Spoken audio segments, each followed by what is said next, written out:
Hey, New Mexico, this is Senator Craig Brandt. We are on episode 36 of the Roundhouse Rundown. I'm excited to be here today. We want to do a little bit of unpacking of the governor's Operation Disruption, whatever that is.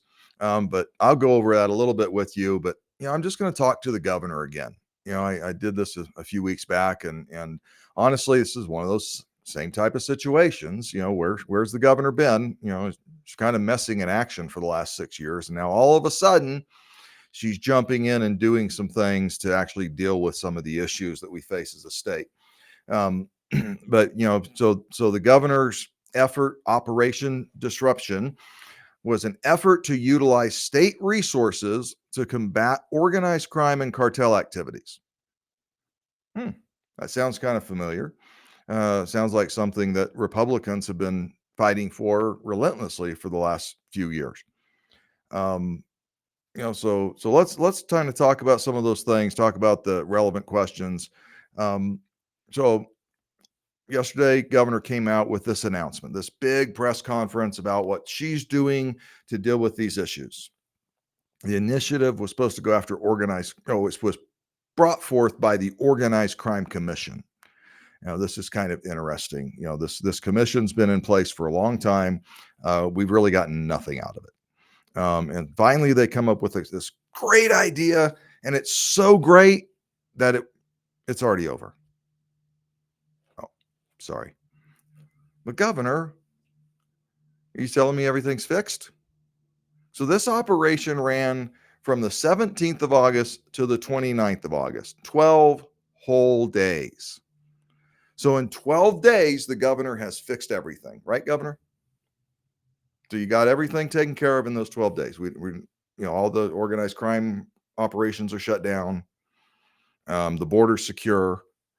That was the initiative, right?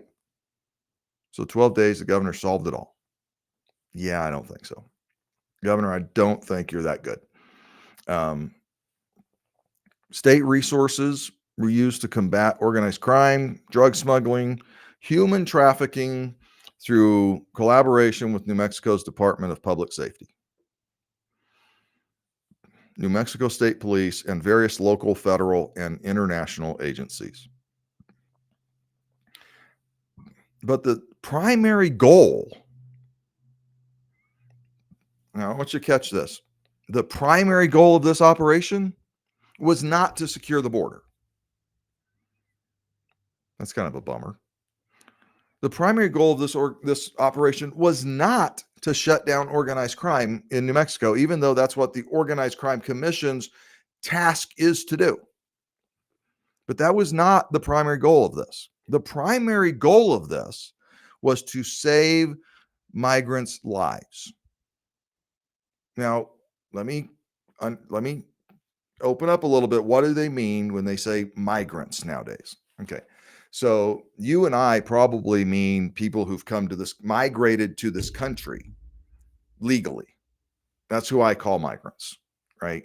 And as they go on and get their, citizenship, I call them, U.S. citizens. But these are people who have come across the border illegally. They have violated the law. They've said basically that we don't care what the laws of the United States are, and they've crossed into this country. So the primary goal of this Organized Crime Commission task force idea, Operation Disruption, is to save the lives of people who are violating the law and putting their own lives at risk to come into this country illegally. Flat out. Now, do we want to see any of those folks die? No, absolutely not. I don't want to see any human life be taken ever. But this is the primary goal, not to shut down the border, which would have saved a whole lot more lives, not to go down there and close it up like Texas has done, which would have saved a lot of human lives. No, we're going to go down there with some Gatorade to give Gatorade to people as they come across the border illegally. Not arrest them. We're just going to give them Gatorade and let them on in. Yeah. Okay.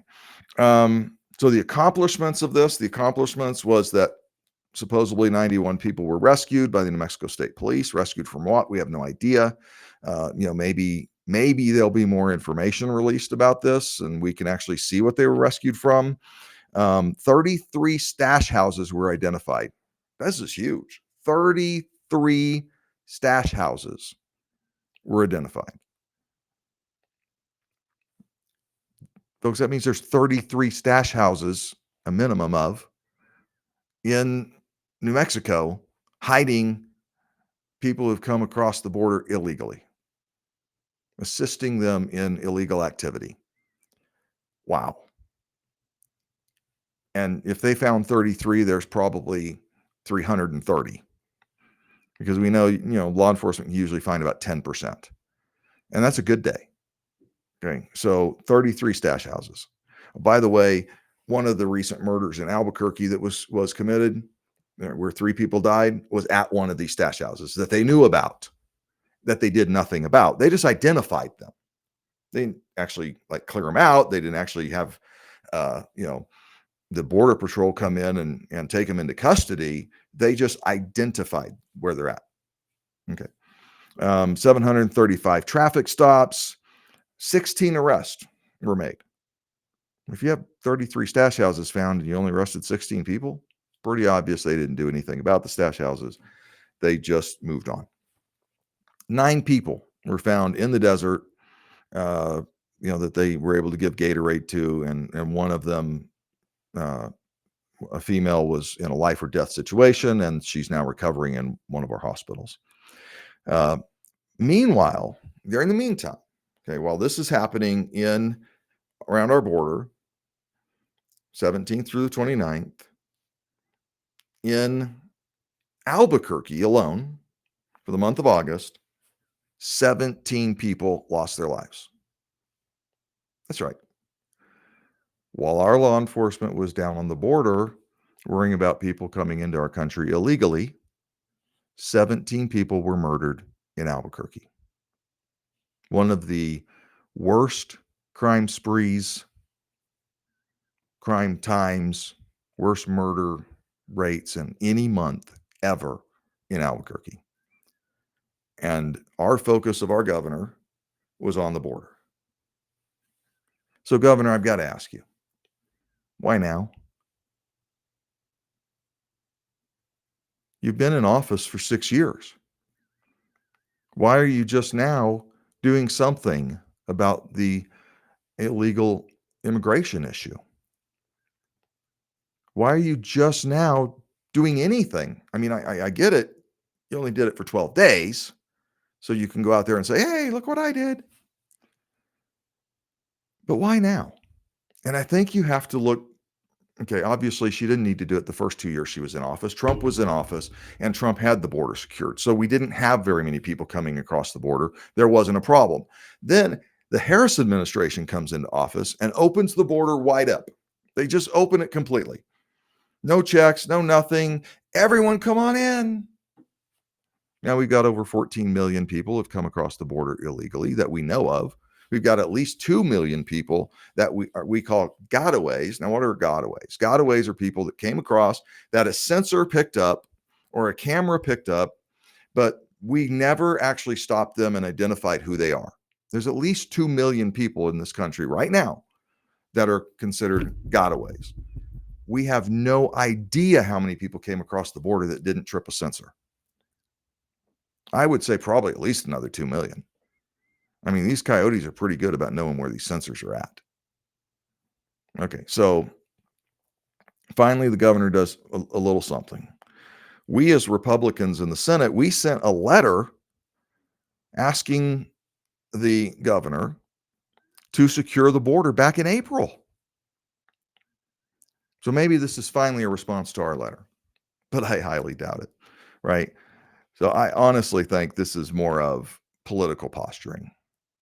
Right? The Harris administration made this problem, created this problem. Harris was put in charge of fixing the border crisis, and it is a crisis. And Harris said that she was going to deal with the root causes. You remember that? Yeah. That's right. And now she's trying to deny she had anything to do with the border, by the way. So the revisionist history that's going on right now is absolutely nuts. So, Harris was in charge. She was going to deal with root causes. She dealt with the root causes by never going to the border. She's never been there. Biden, I think, went once, but she never went to the border. How do you even know what the root causes are if you don't even go there and talk to the people coming across? The root cause, by the way, of the crisis on the border is the Harris administration. That's the root cause right there. But you need to understand a little bit of something. You need to understand the Harris MLG relationship. You need to understand now that Harris is running for president, because Biden can't hardly remember his name. You need to understand the relationship between our governor and Harris. When our governor got married a couple of years ago, who did she have officiate her wedding? That's right. You got it. It was Harris.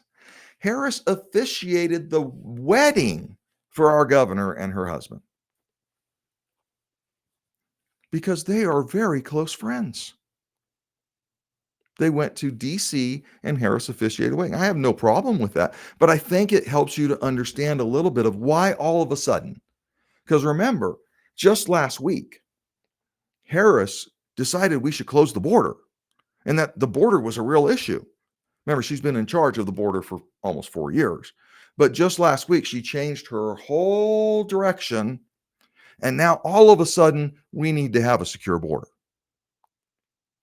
So what do we see, right?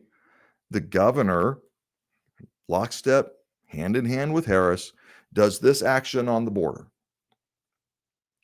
But the governor doesn't even close the border. This is kind of the stupid thing about this whole thing, right? If you're going to take action on the border, close the dadgum border. Bring the National Guard in, send them down, send our state police down, and close the frickin' border. It's not that hard. We have examples of how to do it. But I'm pretty sure that this is just the governor hooking up her good friend, Kamala Harris, to help Kamala Harris win in New Mexico. The thing is, the D's want to completely ignore that they've been in charge of this country for the last 4 years. They want to completely ignore that fact. But that is the fact. And under the Harris administration, we have seen the border be an open sieve. We have seen crime rates across the country skyrocket. And in Albuquerque, we saw the most deaths we've ever seen in a single month. Just last month. These are the policies that the progressive left have brought to us. They ignored the bills that we brought dealing with the open border. They ignored the bills that we brought to fix our RICO laws and combat organized crime, which would have, by the way, made a real difference. And I don't care what lip service you give, Governor, the fact of the matter is, when you wanted something passed in the past, you used your bully pulpit and you got it passed. When you wanted us to legalize marijuana, you used your bully pulpit and pushed it through. And several other things that you have used the bully pulpit, which is yours. You won the election. Elections have consequences. But the thing I've noticed is when you really want it and you're not just giving people lip service, you actually get it done, which is pretty impressive. I haven't really supported some of those things that you've pushed through. But I know for a fact, because I've watched you do it, that when you want something passed, you get it passed. So what we also have is that the governor specifically stated herself that she did not have the authority to address these issues with state resources. Well, I can't use state resources to address the issues on the border. And yet here she did. So which one is it? Were you lying then or are you lying now? because at some point you were lying. I'm sorry. You guys know I'm pretty blunt. Gets me in trouble sometimes, a lot of times, but I tell the truth and I'm blunt. I'm not going to sugarcoat it. Governor, you were either lying then or you're lying now. Which one is it? Because at one of the two times you were lying. Because you can't say something months ago and then say something yesterday that conflict with each other and one of them not be a lie. So which time were you lying to us? Harris, which time were you lying to us? When you said we should have an open border or when you said we should close the border?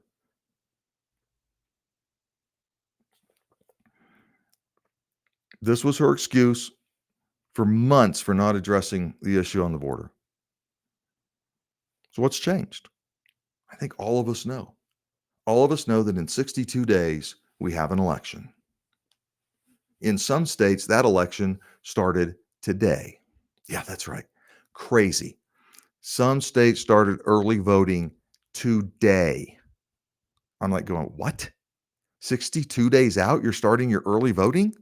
I'm glad we haven't gotten that crazy in New Mexico. We haven't even had a debate yet between the presidential candidates, and you're starting early voting? Most people on the streets, if you ask them who Kamala Harris is, they don't have a clue. But we're going to start early voting. Whew, man. Okay. Meanwhile, in New Mexico and around the country, but mostly in New Mexico, because that's what I care about, crime is spiraling out of control. It's like Albuquerque is burning, but we're going to do nothing. Albuquerque is burning, and the Albuquerque mayor and the governor of our state have literally done nothing about it. Our largest city is burning down, and we're doing nothing about it. Most of us don't want to go into Albuquerque if we don't live there, and the people that live there don't want to live there anymore because they're afraid their vehicle is going to be stolen, their house is going to be broken into, or they're going to be killed. It's just the facts. Again, I'm not going to sugarcoat it. We sit back and we do nothing. Fentanyl roars across our border, unchecked, and we do nothing.